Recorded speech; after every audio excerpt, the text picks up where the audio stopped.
நீ உனக்கு புரியவை, உன்னை இந்த உலகத்துக்கு புரியவை. புத்திசாலித்தனத்துல மிகப்பெரிய புத்திசாலித்தனமே முட்டாள்கிட்ட போய் நான் புத்திசாலின்னு நிரூபிக்க கூடாது. முட்டாள்கிட்ட ஆமாண்டா நான் முட்டாள்னு ஒத்துட்டு போறதுதான் மிகப்பெரிய புத்திசாலித்தனம். சம்பாதிக்கவே முடியாத மிகப்பெரிய விஷயம். பணம் எத்தனை வேணா சம்பாதிக்க. 5 லட்சம் தொலைச்சிட்டியா, 5 லட்சம் சம்பாதிச்சிடலாம். ஆனா முடிஞ்சு போன ஒரு நிமிஷத்தை கூட உன்னால திருப்பி எவனாலையும் சம்பாதிக்க முடியாது. எப்பேற்பட்ட கோடீஸ்வரனாலையும் முடிஞ்சு போன ஒரு நிமிஷத்தை சம்பாதிக்க முடியாது. 5 வருஷத்துக்கு அப்புறம் நான் இதை செய்ய போறேன், இல்லை இப்படி நான் இருப்பேன், இல்லை 10 வருஷத்துக்கு அப்புறம் நான் இங்க இருக்க போறேன். ஒரு கோலை வைங்க, அந்த கோலை நோக்கி ஃபோக்கஸ் பண்ணுங்க.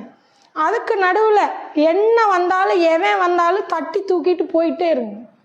சைக்கிளுக்கு நடுவில் வருவான், வண்டிக்கு நடுவில் வருவான், சரிங்களா? ஒரு கார் போகுதா குறுக்காட்டுவான். ட்ரெயினுக்கு நடுவில் எவனாச்சும் போவானா? உன் கோலுக்கும் உன் டார்கெட்டுக்கும் நடுவில் நீ ட்ரெயினா ராக்கெட்டா இருக்கணும். எவனும் உன் பக்கத்தில் வரக்கே பயப்படுவான், உனக்கு குறுக்க வரக்கே பயப்படுவான்.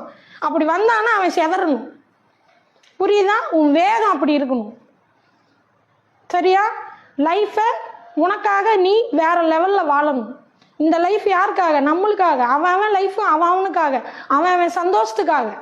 அதுக்கு பிறகுதான் நம்ம குழந்தைகளுக்காக, புருஷனுக்காகவே. அது கூட அவங்களையும் சேர்த்து நம்ம சந்தோஷப்படுத்தி கூட்டிட்டு போறோம். அவ்வளவுதான் வாழ்க்கை. இங்க யாருக்காகவும் யாரை நிரூபிக்கிறதுக்காகவும் நம்ம வாழ்க்கை இல்லை.